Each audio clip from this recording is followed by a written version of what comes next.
예언된 말씀대로 예수 그리스도께서 오셔서 성탄의 감격을 우리에게 허락해 주셨습니다. 성탄으로 오신 예수 그리스도께서 공생애가 시작된 때 그가 입을 열려 천국의 복음을 전하면서 약한 자 병든 자를 고쳐가며 구원의 복음을 전거하셨습니다. 이제 당신의 사명의 때가 다가왔을 때 12제자를 세워놓고 십자가를 지시고 이제 말씀대로 죽으신 지 사흘 만에 놀라운 부활의 영광의 주인공으로 말씀대로 다시 살아나셨습니다.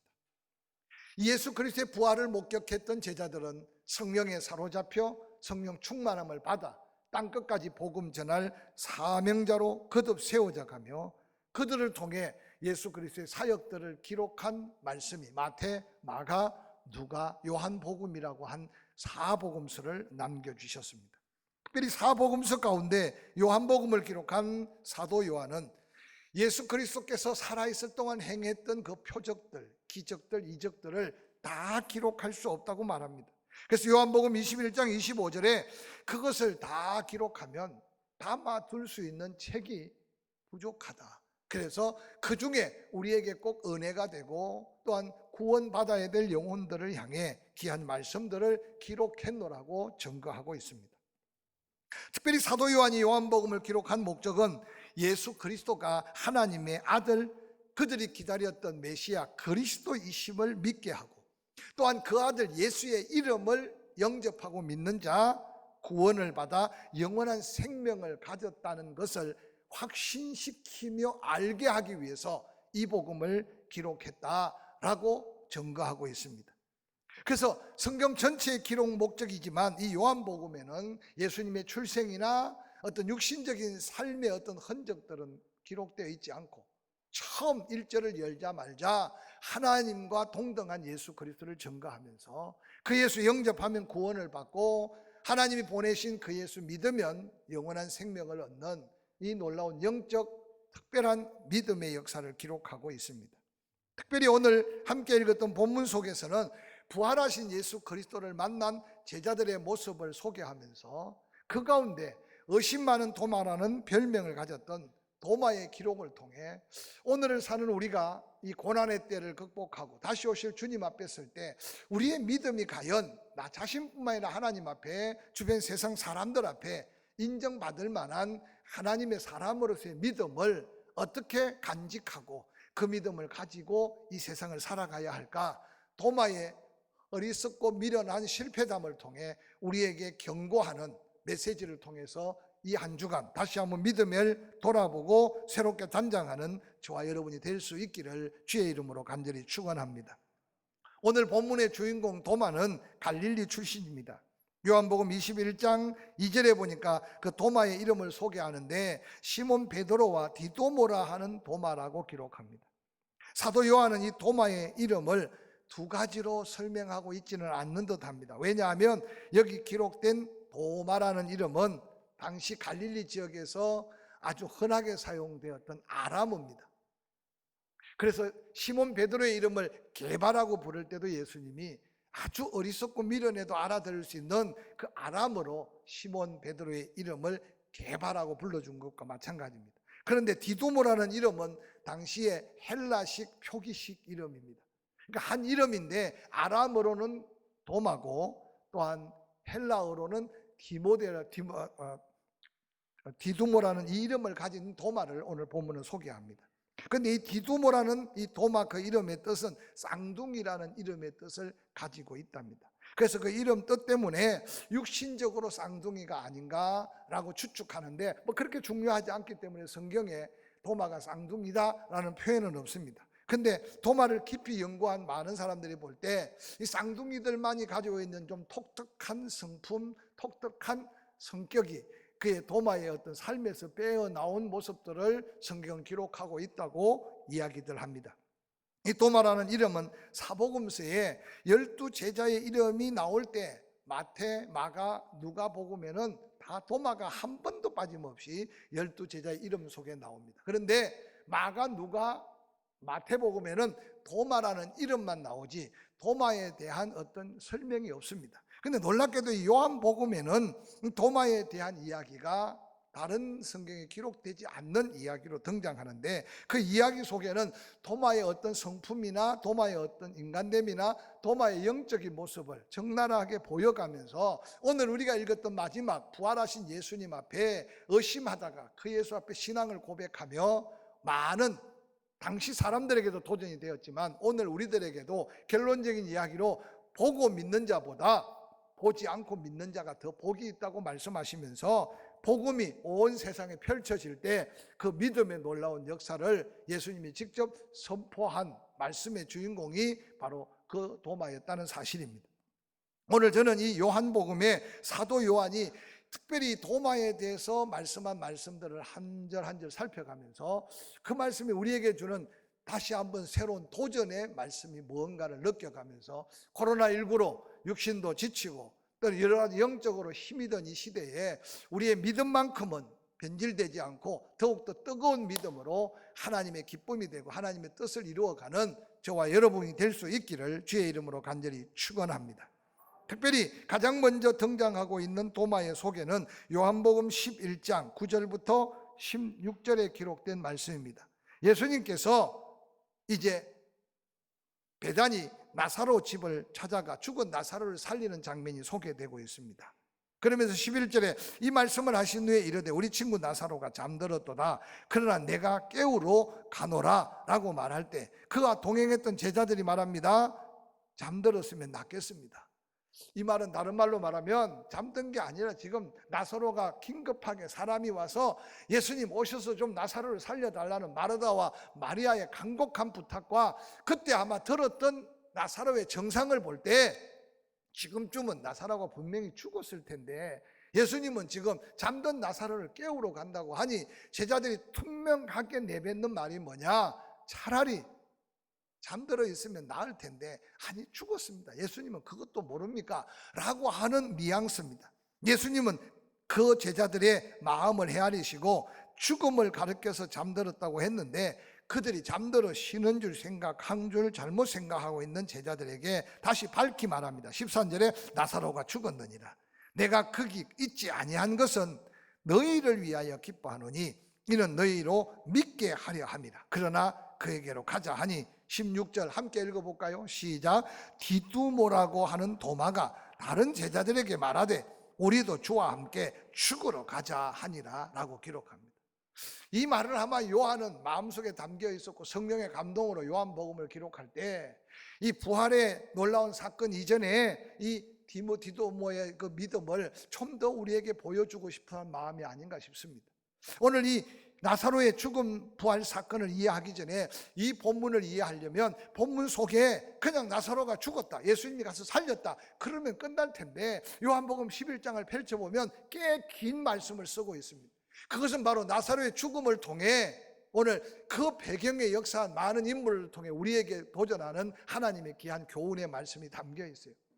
마르다와 마리아 낙심하고 상심한 마음으로 예수님이 집 앞에 다가왔는데도 나와보지도 않고 주변 사람들이 예수님이 오셨다 하니까 그때서 나와서 마르다와 마리아 뭐라 그럽니까? 오라 할 때 왔으면 내 오라버니가 안 죽었을 텐데 왜 이렇게 시간 보내 죽고 난 다음 와서 무슨 소용이 있겠습니까? 라고 하는 원망과 불평의 목소리를 담고 있어요. 뿐만 아니라 거기에 모여있는 많은 유대인들 정말 이웃에게 도움이 되는 줄 알고 함께 와서 울어주고 있는데 나사로가 잔다고 하니 죽은 것이 아니라고 말하니 아니 나사로가 살아나리라고 말하니 많은 유대인들이 예수님을 비웃고 조롱하고 비웃습니다. 여러분 그 가운데 오늘 제자들의 모습은 이 사도 요한에게 상당히 중요한 도전의 음성으로 귀에 남았던 것 같아요. 이 요한복음 11장에 디두모라는 도마가 그래 예수님이 죽음 자리로 가니 우리도 죽으러 가자는 말은 동종 어떤 사람이 이 문단의 말 단어만 사용해서 도마가 순교자적 믿음이 있지 않았는가라고 해석하는데 저는 전후 문맥을 살펴보면 도마가 그런 죽음을 감내하면서도 예수님 앞장서 간 믿음의 사람이 아니라는 사실은 요한복음 10장을 살펴보면 이해하기 쉬워요. 바로 요한복음 10장은 이제 이스라엘 백성들의 수전절을 맞이해서 그들이 많은 예루살렘에 모여서 이제 절기를 마칩니다.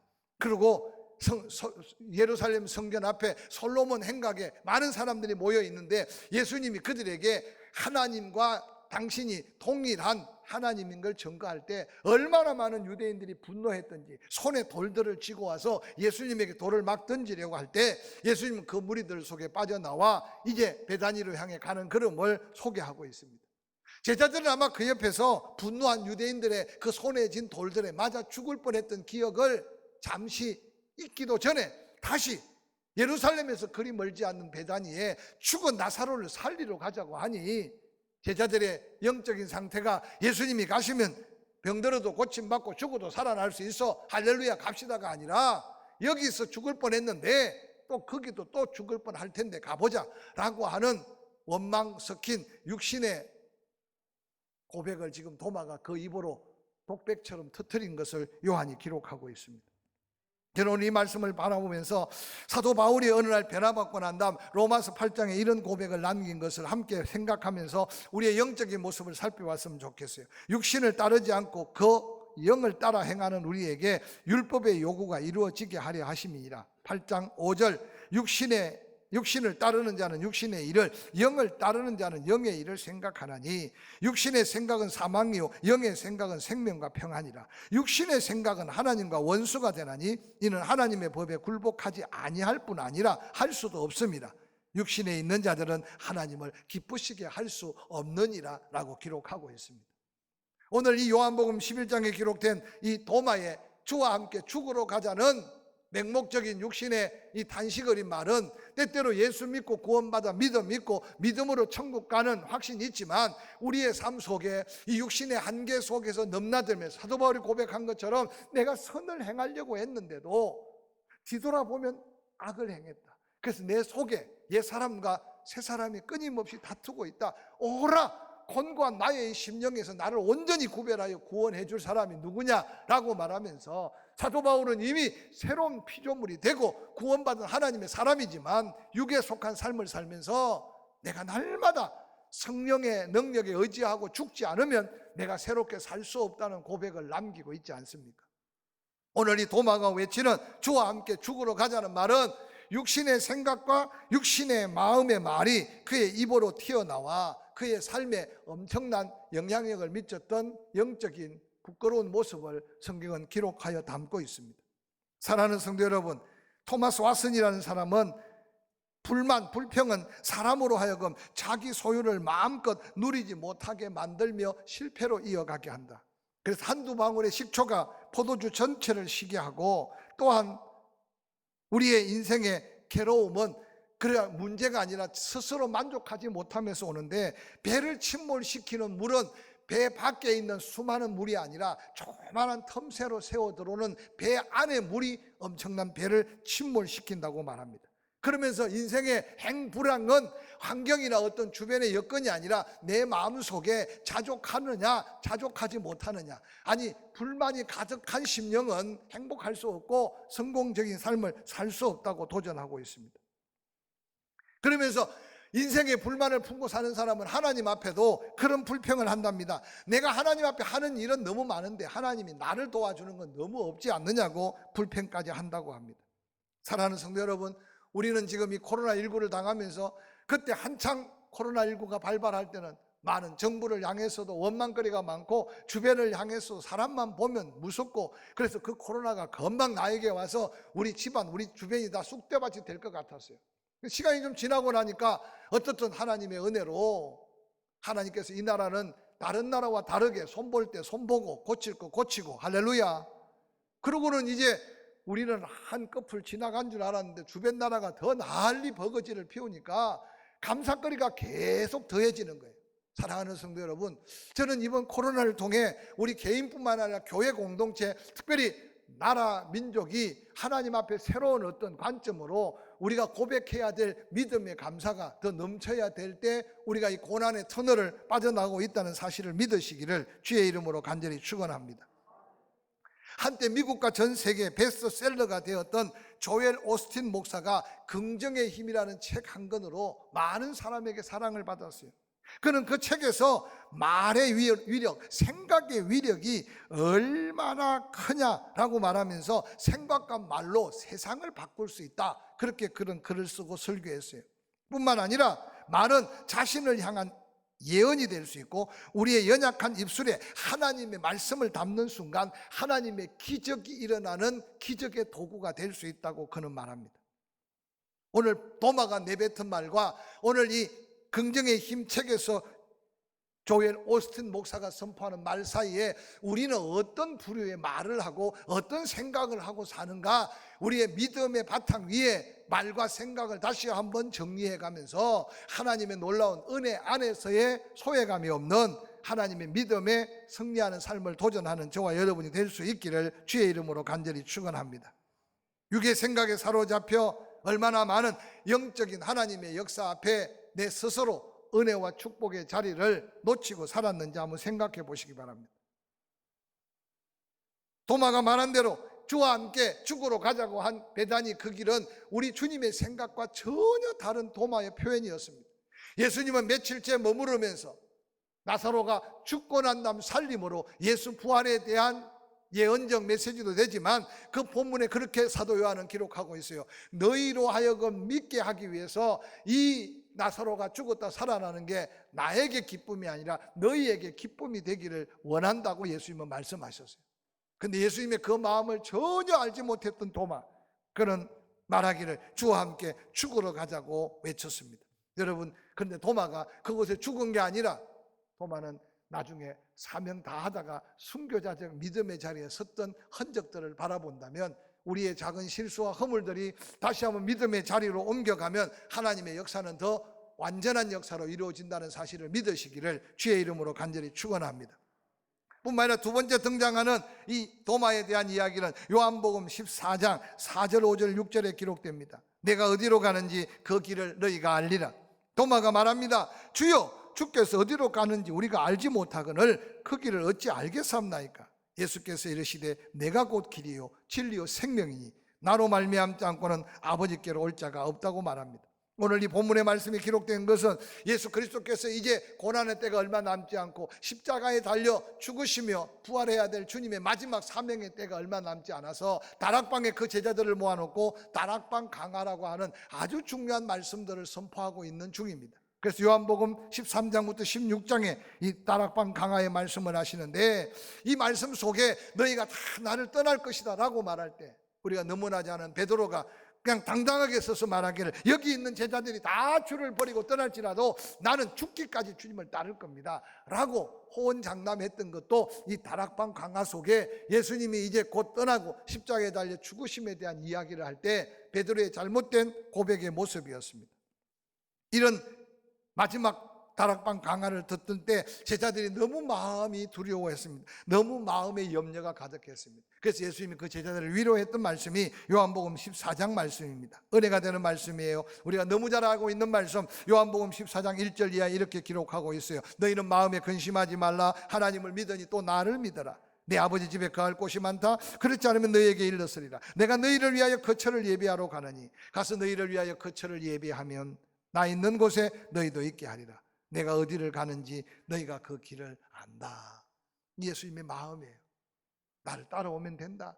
십자가 붙들면 천국 그 길까지 간다. 할렐루야. 근데 도마가 대뜸 나서서 하는 말이 뭡니까? 주께서 어디로 가는지 우리가 알지 못하는데 그 길을 어떻게 알겠습니까? 여러분, 이 말씀 속에요, 도마의 영적 무지, 도마의 영적 감각이 얼마나 어두워져 있는가를 볼 수 있는 마음입니다. 예수님은 이미 충분히 말씀하셨고 각종 기적과 표적과 이적으로 보여주셨고 이제 제자들은 주님 가시는 그 길을 한 걸음 한 걸음 따라올 줄 알았는데 그 제자들 가운데 도마가 나서서 주님이 어디로 가시는지 전혀 알 수 없습니다. 그 길을 알지 못하는데 우리가 그 길을 어떻게 가겠습니까? 사랑하는 성도 여러분, 오늘 저는 이 도마 같은 어리석은 무지함으로 신앙생활을 계속하고 있는 성도들이 교회 안에 없다고 누가 자신만만하겠습니까?